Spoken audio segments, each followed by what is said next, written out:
Hello everyone, this is Nandini Pandey and today we are going to learn about present perfect continuous tense.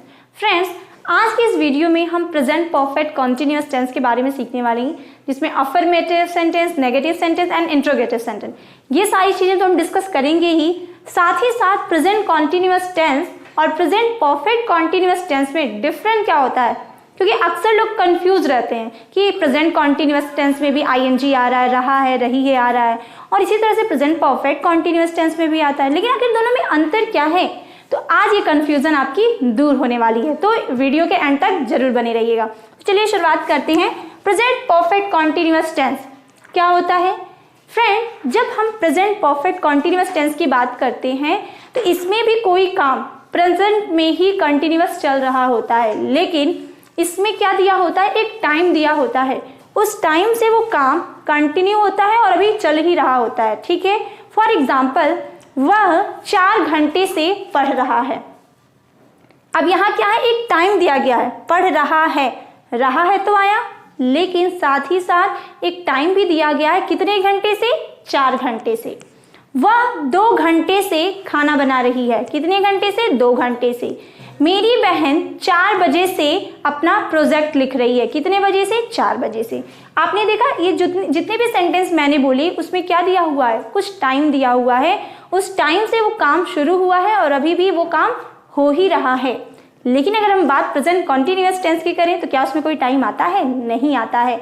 उसमें बस हम बोलते हैं वह लिख रही है, मैं क्रिकेट खेल रहा हूँ, वह पढ़ रहा है, यहाँ कहीं भी टाइम नहीं आएगा कि वह सुबह से पढ़ रहा है, 4 घंटे से पढ़ रहा है। तो यही अंतर होता है इन दोनों में कि प्रेजेंट कॉन्टिन्यूअस टेंस में कोई टाइम नहीं दिया होता है, बस काम कंटिन्यूअस चल रहा होता है, लेकिन प्रेजेंट परफेक्ट कॉन्टिन्यूअस टेंस में एक टाइम दिया होता है और उस टाइम से वो काम स्टार्ट होता है और अभी भी एंड नहीं हुआ है, वो काम अभी हो ही रहा है। आई होप ये कंफ्यूजन आपकी दूर हो गई होगी। तो चलिए अब सीखते हैं प्रेजेंट परफेक्ट कॉन्टिन्यूअस टेंस। इसका अफर्मेटिव सेंटेंस का जो वर्ड ऑर्डर होगा क्या होगा, सबसे पहले इसमें लिखते हैं हम लोग सब्जेक्ट और इसमें हेल्पिंग वर्ब हैज लगेगा और हैव लगेगा। प्रेजेंट परफेक्ट टेंस में मैंने ऑलरेडी आपको बताया है कि कहाँ पे हैज यूज करते हैं और कहाँ पे हैव यूज करते हैं। अगर अभी आपने वो वीडियो नहीं देखी है तो चैनल के प्लेलिस्ट में जाके जरूर देख लीजिएगा। तो यहाँ हम लोग क्या यूज करेंगे, सब्जेक्ट के अकॉर्डिंग हैज बीन नहीं तो हैव बीन लगाएंगे, उसके बाद वर्ब की फर्स्ट फॉर्म, फिर ऐड करेंगे आईएनजी।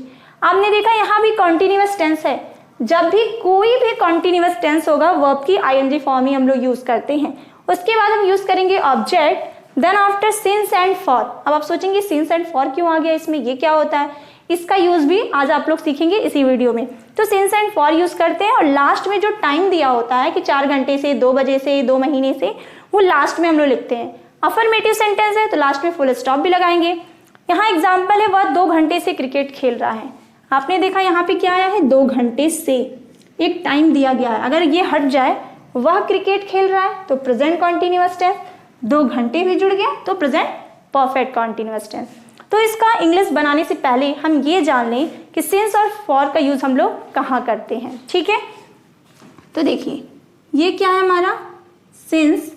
सिंस कब यूज करते हैं, जब हम लोग पॉइंट ऑफ टाइम की बात करते हैं। किसकी बात करते हैं, पॉइंट ऑफ टाइम की, किसी निश्चित समय की। जैसे कि मान लीजिए 2 बजे से, तो हम बोलेंगे सिंस 2 o'clock। ठीक है, सिंस 2 o'clock बोलेंगे। 4 बजे से सिंस 4 o'clock, 5 बजे से सिंस 5 o'clock। ठीक है, सुबह से सिंस मॉर्निंग, दोपहर से सिंस आफ्टरनून।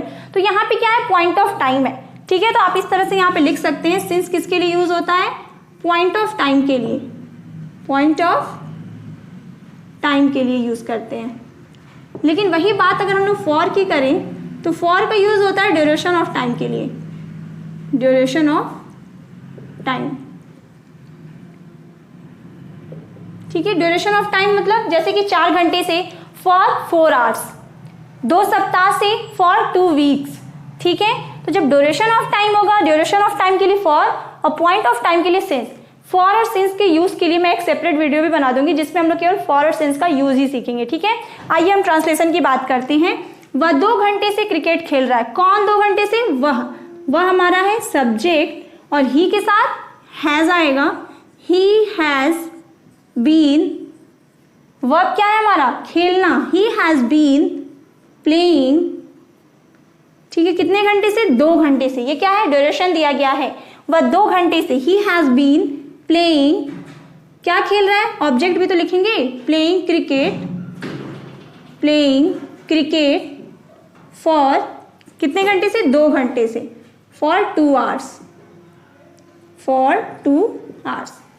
ठीक है ना, सिंपल। मैंने क्या किया, पहले सब्जेक्ट लिख दिया और ही के साथ क्या लगाया मैंने, हैज़ बीन। वर्ब क्या है हमारा, खेलना, जैसा कि मैंने वर्ड ऑर्डर में भी लिखा है। प्लेइंग हो गया, आईएनजी ऐड, ऑब्जेक्ट हमारा क्रिकेट। उसके बाद सिंस एंड फॉर लगाना है, तो 2 घंटे ड्यूरेशन दिया है टाइम का, कितने घंटे से, 2 घंटे से, तो फॉर लग गया। उसके बाद टाइमिंग क्या है, 2 आवर्स। ठीक है, कुछ और एग्जाम्पल देखते हैं। वे सुबह से गाना गा रहे हैं, गाना गा रहे हैं। यहाँ भी रहे हैं आया, लेकिन टाइम क्या है, दिया हुआ है, सुबह से। वे है हमारा, यानी कि दे एक प्लूरल है, तो लगाएंगे क्या हम लोग यहाँ पे, have been. They have been, कौन सा काम हो रहा है, गाने का। दे हैव बीन सिंगिंग, क्या गा रहे हैं, गाना, सिंगिंग अ सॉन्ग, सुबह से। सुबह क्या है, एक पॉइंट ऑफ टाइम, एक निश्चित समय दिया गया है, सुबह से। ठीक है, तो यहाँ पे सिंस हो जाएगा, since morning. They have been singing a song since morning. इसी तरह से कुछ और सेंटेंस आप बना सकते हैं, जैसे कि मैं 2 बजे से काम कर रही हूँ, क्या हो जाएगा, I have been doing work since morning. और सुबह से है तो सिंस मॉर्निंग, 2 बजे से है तो सिंस 2 o'clock। ठीक है, रोहन 2 बजे से फुटबॉल खेल रहा है, तो क्या हो जाएगा, Rohan has been playing football for 2 hours. For 2 hours 2 घंटे से, लेकिन अगर 2 बजे से होगा तो सिंस 2 o'clock। ये चीजें आपको समझनी है, कहाँ पे ड्यूरेशन दिया गया है और कहाँ पे पॉइंट ऑफ टाइम है, कहाँ पे फिक्स टाइम है। ठीक है, ये तो हो गया negative sentence, sorry affirmative sentence. अब हम सीखेंगे नेगेटिव सेंटेंस कि